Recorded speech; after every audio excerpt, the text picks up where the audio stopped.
उत्तराखंड का लोक पर्व हरेला केवल एक पारंपरिक त्योहार नहीं बल्कि प्रकृति, पर्यावरण और संस्कृति के संरक्षण का संदेश देने वाला पर्व है।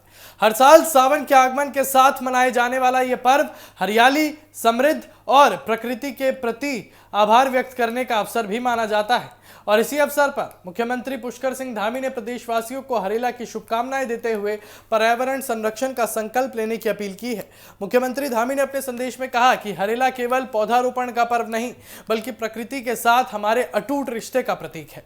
उन्होंने कहा कि उत्तराखंड की पहचान उसकी हरियाली, जंगलों और प्राकृतिक संपदा से है, इसलिए इस धरोहर को सुरक्षित रखना हम सभी की सामूहिक जिम्मेदारी है।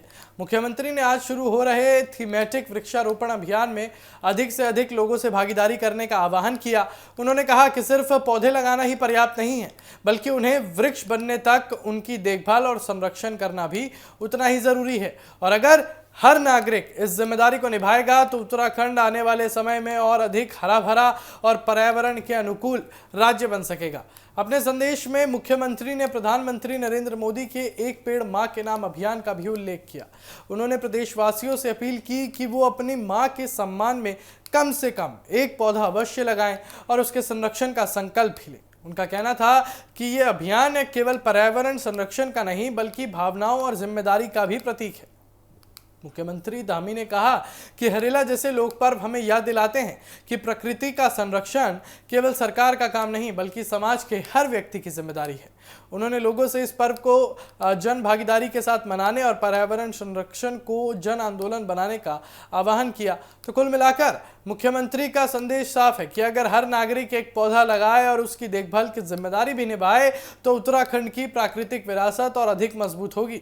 हरेला का ये पर्व केवल परंपरा निभाने का अवसर नहीं बल्कि आने वाले पीढ़ियों के लिए स्वच्छ, सुरक्षित और हरा भरा भविष्य सुनिश्चित करने का संकल्प लेने का भी है। लेकिन आगे बढ़ने से पहले हम आपको सुनाते हैं कि उत्तराखंड के मुख्यमंत्री सीएम धामी द्वारा क्या कुछ कहा गया। लेकिन उससे पहले आप समझिए कि यहाँ पर एक पेड़ माँ के नाम जैसी अभियान चलाना ये अपने आप में काफ़ी अच्छी बात है, काफ़ी बड़ी बात है और ये देश के हित की बात है, क्योंकि आने वाली पीढ़ियों को जितने ज़्यादा पेड़, जितनी ज़्यादा हरियाली मिलेगी उतना ही ज़्यादा ऑक्सीजन मिलेगा और इसी के बलबूते पे यहाँ पर जो है काफ़ी आने वाली पीढ़ियों को जीवन जीने में आसानी होगी। क्योंकि जिस तरीके से इस वक्त जो है प्रदूषण बढ़ता जा रहा है, लेकिन ये समझना ज़रूरी है कि ये सारी चीज़ें अपने आप में काफ़ी ज़्यादा अहमियत रखती हैं।